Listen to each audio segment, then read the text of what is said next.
여러분 독서 좋아하십니까? 저는 뭐 자이든 타이든 책을 조금 보려고 힘을 쓰는데 몇 년 전에 꽤 제목에 흥미를 느껴서 구매했던 책이 있었어요. 벌써 꽤 오래된 책인 것 같아요. 박영식 교수님이 썼던 세월호 사건이 터진 지 얼마 안 됐을 때 쓰셨던 책이 있었는데, 그날 하나님은 어디 계셨는가 라는 책 제목을 가진 한 책입니다. 그 제목만 보아도 여러분 뭐 짐작하실 만한 좀 이야기의 내용의 책이 아닐까 싶은데, 막상 내용은 하나님 어디 계셨습니까? 넋두리하거나 한탄하거나 이런 이야기가 기록되지 않는 책이긴 해요. 그래서 꽤 흥미로운 책인데, 그런데 이 제목은 우리 삶에 순간순간 경험하게 되는 이 어려움에 대한 우리의 마음을 대변하고 있는 제목이 아닌가 생각합니다. 그날 하나님은 어디 계셨는가? 여러분, 코로나 사건이 꽤 컸고 충격적인 사건이었잖아요. 코로나가 아니죠. 죄송해요. 제가 아직 감기에서 회복이 안 돼요. 세월호 사건. 세월호 사건 기억하십니까? 저는 개인적으로 더 인상 깊고 머릿속에 잘 남아있고 이상하게 떠나지 않는 사건이에요. 왜냐하면 제가 안산 출신이거든요. 근데 이제 저희 친구들이 일기로 졸업했던 학교가 단원고입니다. 그래서 그 단원고의 이야기가 뉴스를 통해 나오고 또 주변 사람들을 통해 나올 때 꽤나 이렇게 많이 가까운 그런 학교의 사건, 내 동네에 한 사건이 터진 것 같아 마음이 좀 먹먹하고 좀 그런 마음들이 아직도 있는데, 그날 하나님 과연 어디에 계셨는가? 사실 그런 큰 사건이 아니더라도 우리는 삶의 전반적인 부분에서 하나님이 과연 어디 계시는가에 대한 질문을 스스로에게, 또 상황에게, 환경에게, 주변 사람들에게, 때로는 목회자에게, 또 여러 환경을 통해 질문하곤 합니다. 특별히 그 책의 내용은 하나님의 부재하심으로 인해 우리는 어렵습니다 라는 내용을 다루지 않는다. 제가 좀 전에도 말씀드렸죠. 과연 하나님 계시는가에 대해서 의심하는 내용이 아닙니다. 그러나 우리가 그 책을 통해 다시금 우리가 어떤 생각과 마음을 가지는지 보게 되는 그런 책이라는 것을 여러분 기억하시고, 혹시 궁금하신 분들은 좀 구매해서 읽어보시거나, 구매할 돈이 없다, 너무 아깝다, 저희 집에 찾아오시면 제가 빌려드릴 수 있어요. 근데 제가 꼭 반드시 회수를 하거든요, 빌려드린 책은. 그래서 다 이렇게 수기로 다 기록하고 필요하신 분들 찾아오십시오. 제가 빌려드리겠습니다. 어쨌든 우리는 그런 신의 침묵이라는 그 순간으로 인해서 고통을 느낍니다. 특별히 신앙이 있는 우리는 그 고통이 조금 더 강하게 다가오는 것 같아요. 아싸리 신이 없다라고 생각하며 살아가는 사람은 애초에 신의 부재를 잘 못 느낄 겁니다. 왜냐하면 없다고 생각하니까. 근데 하나님이 계시다라고 믿고 늘 우리와 함께 하신다라고 믿고 듣고 배우며 그것에 대해서 중요한 밸류로 여기는 우리들에게는 이 하나님의 부재하심, 신의 침묵이라는 이 거창한 이 말을 조금 부담스러워하고 무서워하고 두려워하지 않는가. 이 신의 침묵이라는 거창한 말을 하지 않고 좀 더 현실적으로 표현하자면, 열심히 살았는데 왜 나한테 이런 일이 일어났는가? 어둠의 터널은 언제 빠져나갈 수 있는가? 끝나지 않을 것 같은 이 생활은 언제 끝이 날까? 여러분, 호주에서 삶이 꽤 힘드신 분들이 있으시죠? 마냥 좋으신 분들도 있어요. 근데 마냥 힘든 분들도 있고요. 여러분 어떠세요? 이것이 영원토록 끝나지 않을 것 같은 두려움이 좀 있으십니까? 과연 이 터널 언제 빠져나갈까? 왜 이런 시련이, 이런 시간이 나에게 끝이 나지 않는 걸까? 인간은 이러한 모든 난제를 가지고 살아갑니다. 나만 그렇지 않다라는 게 여러분들께 위로가 되기를 축복합니다. 많은 이들이 고통과 답답함을 해결하기 위해서 나름의 지식, 나름의 방법, 나름의 해결책을 찾아 모든 것을 총동원하며 위로를 찾아 분주하게 움직입니다. 그래서 그중 하나의 방법으로 종교를 찾곤 하죠. 신의 부재와 같은 상황에 혼란을 경험하며 이리저리 떠돌다가 결국 또다시 신 앞에 서게 되는 게 인간이라는 거예요. 그런데 안타깝게도 세상의 종교는 이것을 해결해 줄 리 없고 해결해 줄 수 없고 불가능합니다. 심지어 우리가 믿는 예수님도 고통을 마술처럼 없애주는 온실의 따뜻하고 노곤한 삶의 그 약속을 하지 않으세요. 여러분들의 표정을 보니까 굉장히 화가 나신 것 같은데, 하나님 정말로 그런 걸 한 번에 단번에 싸그리 없애주시는 분이 아닙니다. 이 어려움이, 이 힘듦이, 이 고난이, 고통이 없어진 것 같아 기쁨을 만끽하기도 전에 또 다른 고통이 또 찾아오고요. 이 환경에서 벗어나면서 이 기쁨을 더 이상, 이 어려움을 더 이상 누리지 않아도 될 것 같은 그 순간에 또 다른 환경에서 오는 어려움과 아픔과 고통이 우리의 삶을 뒤덮어 간다라는 거죠. 그런 삶을 약속하지 않으신 하나님을 우리는 믿고 나아가고 있는 거예요. 그런데 가장 깊고 어두운 외로움, 그 속에서 참된 영광이 무엇인지, 그리고 우리를 짓누르고 있는 죄와 절망의 무게를 깨트릴 유일한 힘이 어디서 나오는지 몸소 우리에게 보여주시는 분이 우리가 믿는 예수님입니다. 우리는 해결사로 예수님을 찾고 해결사로 하나님을 부르짖지만, 하나님은 그런 분이 아니라 우리의 깊은 외로움과 깊은 혼란 속에, 깊은 고통 속에 진짜 영광이 무엇인지, 그리고 나를 짓누르는 죄와 절망의 무게를 깨트려 주실 유일한 힘이 어디로부터 나오는지를 몸소 우리에게 보여주신 분, 그분이 우리가 믿는 예수 그리스도라는 거죠. 오늘 본문의 주제는 아주 명확합니다. 우리를 짓누르는 세상의 어두움, 고통을 이기는 유일한 비결은 십자가 위에 높게 들리신 예수 그리스도의 은혜의 그 인력에 이끌려 빛의 자녀로 살아가는 것. 어쩌면 우리의 피부로는 조금 와닿지 않는 이야기일지도 모르겠어요. 근데 이 진리를 발견하기 위해, 이 진리를 발견한 자의 삶이 어떤지를 우리가 기억하며 소망하며 나아가야 합니다. 이 진리를 발견하기 위해 우리는 예수님께서 통과하신 그 괴로움이 무엇인지를 분명히 깨달아야 합니다. 즉, 괴로움의 신비와 영광의 역사를 우리가 바르게 말씀을 통해 깨달아 알아야 한다는 거죠. 우리 27절을 함께 읽어볼까요? 본문 27절 같이 읽습니다. 시작. 지금 내 마음이 괴로우니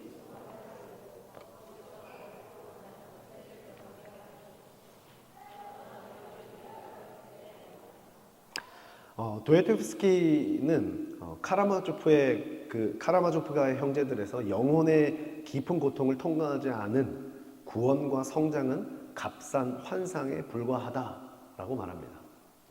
영혼의 깊은 고통, 그러니까 어려움 없는 삶은, 어려움 없이 살았던, 온실 속 화초처럼 살았던 인생은, 그런 성장은 값싼 환상에 불과하다.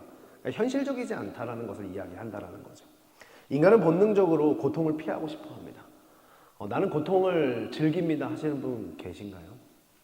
조금 저의 옛날 이야기를 해보자면, 저 자신의 이야기는 아니지만, 제가 20대 초반에 저희 친구들과 술자리를 같이 가서, 저는 술을 마시지 않았지만 술자리를 같이 가면 제 친구들은 뭐 술을 많이 마시잖아요. 뭐 많이 마셔요. 열심히 마시면 당연히 취하겠죠. 취하면 늘 한결같이 똑같은 말을 하는 친구 하나가 있어요. 나는 고통을 느끼지 못해. 이 말을 늘 해요. 그래서 진짜로 술 취한 친구들끼리 서로 때리고 꼬집고 막 볼을 잡아당기고 하는데 하나도 고통이 안 느껴져. 막 이러는 술 취한 친구들이 있거든요. 본 고통을 느끼지 않는데요. 그래서 고통을 일부러 피하지 않는데요. 근데 술에 깨면 야, 왜 이렇게 아프냐? 여기 왜 이러냐? 이런 말들을 술이 깨면 합니다. 환상 속에 갇혀 있다가 현실로 돌아오면 그 고통이 있었다는 것을 비로소 깨닫게 된다는 거죠. 여러분, 인간은 그 고통에 대해서 쉽게 받아들이지 못합니다. 그리고 싫어합니다. 피하고 싶어합니다. 없기를 바랍니다. 그리고 고통이 없어야 축복이라고 생각하는 게 저와 여러분들이에요. 어려움이 없어야 괜찮은 삶이라고 여기는 게 저와 여러분들이에요. 인간의 기준에 부합한 부나 명예나 권력이 있어야 신이 주신 은혜를 경험한다라고 정의합니다. 근데 심지어 신앙이 조금 있으셔서 그렇게 부도 필요 없고요, 대단한 명예도 필요 없고요, 대단한 권력도 필요 없습니다 라고 이야기하지만 고통은 싫어요 라고 이야기하는 게 저와 여러분들이라는 거예요. 그런데 오늘 본문에서 마주하는 예수님이 하신 고백은 뜻밖이어도 너무 뜻밖입니다. 조금 전 읽은 이 27절에서 괴롭다라는 단어가 등장해요. 이 괴롭다라는 단어는 타라소라는 원어를 씁니다. 단순히 감정적 우울함이나 센티해진 어떤 상태나 조금 어려운 현재의 어떤 모먼트를 이야기하지 않아요. 거세디 거센 폭풍이 몰아쳐서 바다 그 밑바닥에 뻘이 뒤집혀 거꾸로 올라올 정도로 우리의 그런 마음 상태를 이야기한다는 거예요. 심령이 통째로 뒤흔들리는 극심한 고통을 뜻합니다. 되게 안타까운 사건인데 며칠 전 보니까 한국의 이 거제도라는 도시에 엄청난 폭풍이 이 엄청난 비의 양 때문에 폭우가 쏟아져서 뉴스를 살짝 지나가면서 봤는데 물이 뭐 어마어마 허리 정도 높이로 차서 막 도심으로 밀려들더라고요. 여러분 그 물 색깔이 깨끗합니까? 뻘 색깔이에요. 말 그대로 뻘 색깔입니다. 왜냐하면 그 폭풍과 너무 거셌기 때문에 밑바닥에 있던 것들, 그런 불순물들을 다 끄집어 끌어올려서 밀고 들어간다라는 거죠. 그런 것과 같은 고통이에요. 문자적으로 잘 다가오지 않을 것 같아요.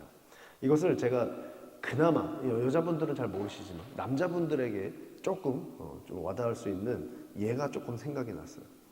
2년이라는 시간 동안 군 생활을 2년을 안 하지만 요즘에 2년이라는 시간 동안 군복무를 마치고 제대합니다. 제대할 때 그 기쁨은 말로 이루 형용할 수가 없어요. 뭐 상상을 초월하는 기쁨이에요. 근데 일주일 정도 됐을 때 행정적 시스템과 오류의 그 전산의 문제로 너 군대 다시 입대해야 돼라고 한다면 남자분들은 군대 갔다 오신 분들은 상당히 이제 표정이 폭력적이고 지금 무서운 표정인데 그렇게 입대해야 한다면 당장 헌병대가 와서 나를 끌고 간다라면 마음이 좀 어떠세요? 쉽지 않은 이야기죠. 우리 교회는 지금 출산하신 분들이 많지 않은데 출산을 하신 경험을 매일매일 아이를 키우는 과정이 똑같이 아이를 출산하는 그 고통이 매일 있다면 그 아이를 보고 있어도 그것이 계속 기쁨일 수 있을까요? 어저께 출산해서 오늘 본 그 아이가 출산의 고통이 사라졌기 때문에 희미해졌기 때문에 그 아이가 더 기쁘고 예쁜 건 아니겠어요? 근데 어제도 오늘도 내일도 한 달 뒤에도 계속해서 출산의 고통이 있다면 쉽지 않은 이야기겠죠. 사실 청천벽력 같은 소리고 날벼락 같은 소리이지만 사실 이것보다 훨씬 더 강력한 뒤집힘, 성경 속에 말하는 이 타라소는 그런 뒤집힘입니다.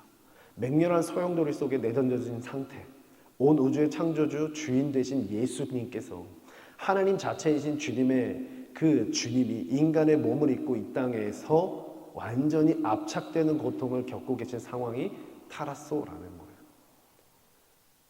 이 본문 속에 말하는 괴로움이 이러한 괴로움입니다. 우리는 여러 가지 영상 매체를 통해서 그려지는 영웅 이야기를 좋아해요. 히어로 이야기. 그런 이야기를 통해 카타르시스를 느낍니다. 즉 천하무적을 꽤 좋아해요. 근데 성경은 이 성경 속에 그리고 있는 메시아, 성경 속이 말하는 성경의 히어로는 천하무적의 면모를 보여주지 않습니다. 최근에 스파이더맨이 또 꽤 흥행을 하고 있죠. 스파이더맨 굉장히 좋아하는데 저도 이제 봤어요.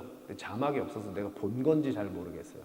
근데 아무튼 봤는데 스파이더맨은 좀 히어로 중에 좀 약한 편에 속하잖아요. 근데 그럼에도 그렇게 연약한 것 같아도 나름 천하무적의 모습들이 있어요. 회복되고 다시 힘을 얻고 또 싸워내고 어디서 거미줄이 계속 튀어나오고 거미줄로 많은 것들을 해내고 재빠른 몸짓으로 어려움들을 훌쩍훌쩍 뛰어넘어 그 어려움을 돌파하고 그런데 그런 면모를 예수님은 보여주지 않습니다. 예수님은 우리와 똑같이 완벽하게 아파하셨고 완벽하게 고뇌하셨고 완벽하게 괴로워하셨다라는 거예요. 그러나 그렇게 괴롭고 그렇게 고뇌하고 그렇게 아파하셨지만 결국 아버지의 영광을 위해 모든 것을 견뎌내십니다. 성부 하나님의 영광을 위해 모든 시간을 감수하신다는 거예요. 여기서 우리 기독교의 신앙의 역설이 발생합니다. 돌파하고 해결하고 결국 우리의 방법으로 역전하는 것을 우리는 바라지만 기독교의 영광, 교회의 영광, 주님의 영광은 고통의 사라짐, 화려한 승리를 향해 나아가지 않는다라는 거예요. 되려 고통의 한복판에서 하나님의 뜻이 이루어지는 것, 그것이 바로 성경이 말하는 우리가 바라보고 추구해야 할 영광이라는 거죠. 여러분 C.S. 루이스는 고통의 문제에서 이렇게 말합니다. 하나님은 쾌락 속에서 우리에게 속삭이시고 양심 속에서는 말씀하시지만 고통 속에서는 부르짖으십니다. 고통은 귀먹은 세상을 깨우는 하나님의 메가폰입니다. 만약 여러분들이 쾌락이나 양심, 고통 속에 있는 상황에 놓여져 있다면 그것은 하나님이 여러분을 깨우는 메가폰이 울리고 있는 시간이라는 거예요. 하나님이 얼마나 여러분들에게 이야기하고 또 이야기하고 또 이야기하고 또 이야기하고 또 다가갔는데 여전히 듣지 않는 여러분들 때문에 어쩔 수 없이 고통으로 밀어 넣으신 거라는 거죠. 예수님에게 고통의 때는 곧 하나님의 부르짖음이 들려오는 영광의 때였습니다. 세상은 십자가를 실패와 저주, 부끄러움으로 단정하지만 주님에게 십자가는 달랐습니다. 우리에게 십자가는 달라야 합니다. 십자가는 예수님이 가장 찬란하게 빛나는 영광의 보좌가 됩니다. 내 삶이 뒤흔들리는 타라소의 순간을 통과하는 것처럼 느낄 때, 고통이 밀려오고 고통에서 더 이상 헤어나오지 못하는 것 같은 때 우리는 기억해야 합니다. 그 괴로움의 순간이 하나님이 실패하신 때, 하나님이 사라지신 때, 하나님의 존재가 부정되는 때가 아니라 오히려 저와 여러분의 삶을 통해 하나님의 이름이 가장 영광스럽게 드러나기 시작하는 신비의 시점이라는 것을 우리는 기억해야 된다는 거예요. 이처럼 예수님은 마음이 뒤흔들리는 타라소의 고통 속에서도 십자가라는 아버지의 하나님의 영광을 선택하십니다. 그렇다면 주님이 걸어가신 그 십자가의 길은 구체적으로 우리를 어떻게 어둠에서 건져내어 빛으로 이끌어 가시는가? 우리 한번 따라해 봤으면 좋겠습니다. 들림의 역설, 그리고 세상을 향한 부르심. 32절과 33절 함께 읽어보도록 하겠습니다. 같이 읽습니다. 시작. 내가 땅에서 들리면 모든 사람을 내게로 이끌겠노라 하시니, 이렇게 말씀하심은 예수님이 영광을 구할 때 하늘에서 소리가 납니다. 우리는 천둥이 울렸다 하고 이야기하고, 그리고 천사가 말장난을 한다고 여겼지만 예수님은 이 소리가 자신을 위한 것이 아니라 무리를, 세상을 위한 것이라 말씀하십니다. 그리고 십자가의 본질을 관통하는 선언을 32절과 33절, 조금 전 읽은 그 본문에서 기록하고 있는 거죠. 32절에 들리면이라고 표현하는 이 단어는 힙소오라는 단어를 씁니다. 그런데 이 힙소오는 중의적인 의미를 가지고 있어요. 말 그대로 위로 들려지는, lift up, 들려지는 물리적 의미를 가지고 있고요. 그래서 나무 십자가에 못 박혀 매달릴 것을 뜻합니다. 또 다른 의미로는 이것도 높임을 받는다라는 이야기인데, 이것은 존중, 존경, 존귀의 의미를 가집니다. 세상의 눈에는 가장 비극, 가장 비참하게 처형당하는 십자가 처형의 모습이 분명하지만 영적인 실상은 온 우주 위로 높임을 받는 그 순간이 바로 십자가의 순간이라는 거예요. 이 십자가의 힙소를 통해서 이끌림 받는 역사가 일어나게 되는 거죠. 이 이끌림이라는 단어에 해당하는 헬코, 그물이 물고기를 가득가득 채우고 있을 때 당겨 올리는 그 순간 쓰는 단어가 헬코인데, 저항할 수 없는, 거부할 수 없는 인력, 은혜의 인력을 뜻합니다. 물고기들이 그 그물에 갇혀서 아무리 다시 바다를 향해 나아가려고 아무리 발버둥 쳐도 갈 수 있습니까? 끌려 올라오게 돼 있다는 거예요. 어부가 당기면 끝까지 올라오게 돼 있습니다. 결국 배 위에 올라옵니다. 그리고 시장에 팔리는 먹이가 되는 무언가 되겠죠. 그런 것과 같은 이끌림 받는 역사, 그것은 십자가를 통해 그 깨닫게 되는 인력, 그것이 우리에게 다가옴이라는 거죠. 아무리 수영을 해도 급류에 휩쓸려 급류에 휩쓸리고 있다면 수영을 잘해도 빠져나올 수 없습니다. 제가 몇 년 전 케언즈에 가서 래프팅을 했는데 실제로 이제 래프팅 하던 보트가 뒤집혔어요. 뒤집혀서 한 친구는 거의 떠내려갔어요. 저도 저 수영을 10년 이상 해서 꽤 잘하는데 어떻게든 해보려고 하는데 안 돼요. 근데 저희 와이프는 어떻게 먼저 나갔어요. 밖에서 엄청 소리치는 거예요. 이쪽으로 와, 이걸 잡아 하는데 들리긴 하는데 몸이 움직일 수가 없는 거예요. 그러다가 바위가 보이길래 거기에 걸려야겠다 그러니까 거기를 붙잡아야겠다가 아니라 거기에 걸려야겠다라는 생각으로 그쪽을 향해 최대한 몸을 이끌고 가서 겨우겨우 걸렸고, 다른 친구는 더 많이 휩쓸려 가다가 겨우겨우 구출됐는데, 급류에 휩쓸리면 아무리 수영을 잘해도 역행할 수 없습니다. 빠져나오기가 쉽지가 않아요. 여러분, 인류는 죄의 중력에 묶여 끊임없이 밑바닥으로 추락하는 존재예요. 우리는 탐욕의 중력, 이기심의 중력, 죽음의 중력에 이끌려 파멸로 가는 중입니다. 계속해서. 그런데 예수님께서 십자가라는 중력을 거스르는 구원의 축을 세우셨어요. 그리고 그 십자가는 국경과 인종, 시대와 상황을 초월하여 죄인인 인간을 헬고 끌어당기는 인력을 우리에게 제공하신 거죠. 여러분, 조나단 에드워즈는 죄인은 하나님의 진노의 손에 붙들려 지옥의 불길 속으로 떨어지기 직전의 거미와 같다라고 말합니다. 그런데 요한복음이 그리고 있는 예수님의 손은 완전히 달라요. 그 불길 속으로 떨어지기 직전의 거미 같은 우리를 건져내기 위해 친히 중력의 법칙을 깨트리고 십자가 위에서 대속의 손을 뻗으신 거예요. 그리고 우리를 강력하게 움켜쥐시고 끄집어 당겨 올리시는 헬코어를 우리에게 허락하셨다는 거죠. 십자가의 들리심은 우리를 살리기 위해 하늘과 땅 사이를 연결하는 구원의 밧줄입니다. 그리스도께서 십자가 위로 높이 들리심으로 죄에서 우리를 건지시는 은혜의 인력을 발휘하셨음에도 불구하고 눈앞에 무리는 그 사람들은 여전히 자신들의 고정관념과 낡은 지식에 갇혀 메시아를 알아보지 못해요. 그저 환경 속의 고통에 집중하고 있어요. 아픔에 집중하고 있어요. 그것에 허덕이며 헤어나오지를 못합니다. 그 급류에 휩쓸려 계속해서 죄 속으로 빠져드는 거예요. 예수님께서 선언하신 대속, 우리를 살리신 놀라운 은혜의 역사를 선포하셨지만 허다한 무리는 냉담하다라는 거죠.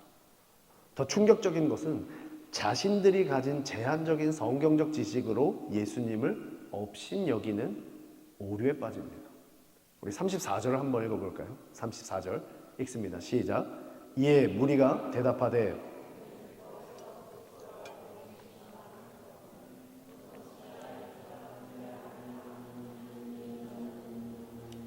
여러분, 사람들은 자신들의 성경 지식으로 논쟁합니다. 사람들은 다윗의 자손으로 오실 메시아가 영원한 왕국, 즉 가장 힘센 나라를 세워서 로마를 정복하는 시나리오를 그들의 머릿속에 성경의 지식을 기반해서 가지고 있었어요.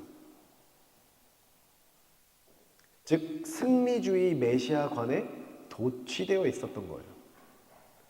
우리랑 비슷하지 않습니까? 우리도 예수를 믿으면 예수님 믿는 것 자체가 복이다 라는 이런 문장을 알긴 하지만, 그래도 예수님 믿으면 나아지는 삶, 그래도 예수님 믿으면 괜찮아지는 삶, 그래도 예수님 믿으면 성공하는 삶, 그래도 예수님 믿으면 물질에서 자유로워지는 삶, 그래도 예수님 믿으면 남들에게 존중받는 삶, 이런 것들을 머릿속에 암암리에 가지고 있다는 거예요.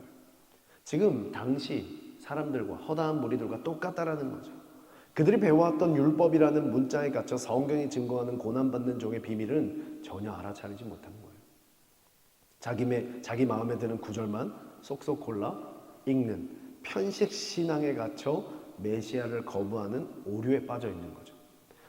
독일의 한 철학자는 모든 인간은 선이해라는 안경을 쓰고 세상을 바라본다라고 말합니다. 당시 사람들이나 지금의 우리가 가진 성공주의, 승리주의, 물질 만능주의 등 세상의 기준이 말씀이라는 고귀한 옷을 입어 그럴듯하게 세워져 있습니다.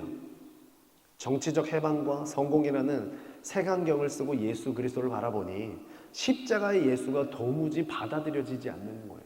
십자가 위에 매달리는 예수가 과연 구원자가 될 수 없는 거예요. 비아냥의 대상, 조롱의 대상, 비꿈의 대상일 수밖에 없었던 거죠.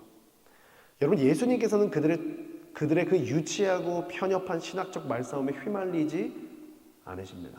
말싸움으로 결코 사람이 변화되지 않음을 아셨기 때문이겠죠. 대신 삶의 본질적 결단을 촉구하십니다. 35절과 36절입니다. 제가 여러분들에게 전체 읽어드리겠습니다. 예수께서 이르시되 아직 잠시 동안 빛이 너희 중에 있으니 빛이 있을 동안에 다녀 어둠에 붙잡히지 않게 하라. 어둠에 다니는 자는 그 가는 곳을 알지 못하느니라. 너희에게 아직 빛이 있을 동안에 빛을 믿으라. 그리하면 빛의 아들이 되리라. 여러분, 여기서 말하는 붙잡다라는 것은 불가항력적인 붙잡힘을 말합니다. 거부할 수 없는, 반항할 수 없는. 종교적 지식이 많고 교회를 오래 다녔다고 해서 무조건 빛의 자녀가 되지 않는다라는 거예요. 주일 예배를 출석하고 성경 구절을 수백 개 외워도 삶의 가치관과 그 선택이 여전히 세상의 어두움과 같다면 그는 여전히 어두움 앞에 반항하지 못하는 어둠에 속한 삶을 사는 사람이라는 거죠. 프랑스의 기독교 사상가는 현대 그리스도인들의 가장 큰 비극은 세상 사람들과 똑같은 방식으로 생각하고 행동하면서 이름만 그리스도인으로 불리는 것이다 라고 했어요. 예수님은 지금 우리에게 결단을 요구하십니다. 쓸데없는 논쟁을 멈추고 핑계를 멈추고 네가 가진 얄팍한 상식에 안경을 벗고 빛이 있을 동안 그 빛 속으로 완전히 걸어 들어오라고 초청하십니다. 여러분, 오늘 본문은 예수님께서 이 말씀을 하시고 그들을 떠나 숨으시는 장면으로 마무리됩니다. 빛을 거부하고 자신들의 좁은 생각에 갇힌 인간에게 임할 영적 암전의 전조였죠. 오늘 우리는 어디에 서 계십니까? 서론으로 다시 돌아가 우리는 삶 속에서 예측 불가능한 폭풍과 괴로움, 아픔에서 신의 부재를 외치며 내 마음대로, 내 힘대로, 내 능력대로 무언가 해결하려 하며 길을 잃고 방황하지 않는가. 나의 삶의 어려움과 고통에 대해서 이것도 해보고 저것도 해보고 피해보고 숨어보고 도망가보는 것 아닌가. 내 뜻대로 풀리지 않는 내 인생의 문제 앞에 타라쏘 그 괴로움을 겪으며 눈앞의 사람들처럼 내 고집과 경험의 안경을 쓴 채 하나님만 원망하고 있는 것은 아닌가. 아니면 어차피 내 인생은 안 돼. 내 인생은 여기까지야. 나는 큰 욕심 없어. 라고 하며 패배주의에 휩싸여 있지 않은가. 여러분, 우리 모든 괴로움과 무지를 깨뜨리는 유일한 소망은 오직 하나입니다. 예수 그리스도의 십자가. 예수께서는 땅에서 높이 휩소 되심으로, 높이 들리심으로 죄의 중력에 묶여 어둠 속으로 추락하는 우리를 은혜의 손길로 붙들어 주셨다고요. 그분의 십자가라는 가장 철저하고 어두운 자리에서 온몸을 찢어 빛을 발하셨기에 오늘 우리는 어둠에 붙잡히지 않고 빛의 아들, 빛의 딸이라는 말도 안 되는 칭을, 그 영광의 칭을 받게 되는 거죠. 사랑하는 우리 웨이브 예배자 여러분, 이것이 오늘 우리가 도달해야 할 복음의 은혜입니다. 복음은 우리에게 고차원적인 철학적 동의를 구하지 않아요. 고상한 종교적 행위를 하기를 원치 않아요. 박사급 지식을 원하지 않습니다. 또는 패배주의를 말하지 않아요. 어차피 그러니까 하나님이 알아서 땡길 거니까 우리는 아무것도 하지 않으면 되지. 적당히 살다가 가면 되지. 라고 이야기하지 않아요. 나를 이끄는 십자가의 강력한 인력에 온전히 나를 맡기는 단순하고도 확실한 결단만을 요구한다는 거예요. 세상의 화려하고 자극적인 인공 조명 따라 살기를 거부하고 영원히 변치 않는 참 생명의 빛 대신 예수 그리스도를 신뢰하며 주님의 그 이끄심에 내 삶을 던지는 참된 빛의 자녀가 되어야 합니다. 세상의 중력은 끊임없이 절망과 탐욕의 진흙탕으로 이끌어내려 합니다. 절망은 뭐예요? 패배주의예요. 탐욕은 뭐예요? 성공주의예요. 그러나 그 모든 어두움을 뚫고 십자가 위로 들리신 예수 그리스도, 예수님의 인력이 지금도 저와 여러분들을 강력하게 붙들고 있다는 거죠. 그 은혜의 빛 안에서 걸어갈 때, 나아갈 때 우리의 타락속, 우리의 괴로움은 하나님의 찬란한 영광의 통로가 될 줄 믿습니다.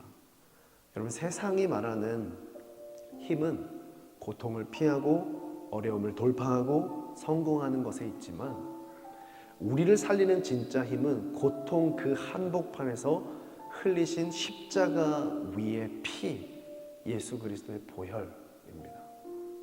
세상의 중력을 이기고 거룩한 빛의 자녀로 살아내기를 힘쓰는 그 걸음을 내딛는 복된 삶이 되기를 주님의 이름으로 축복합니다. 저와 여러분들의 삶은 세상의 힘이 아니라 십자가의 피를 붙들어 살아갈 때 빛이 날 줄 믿습니다.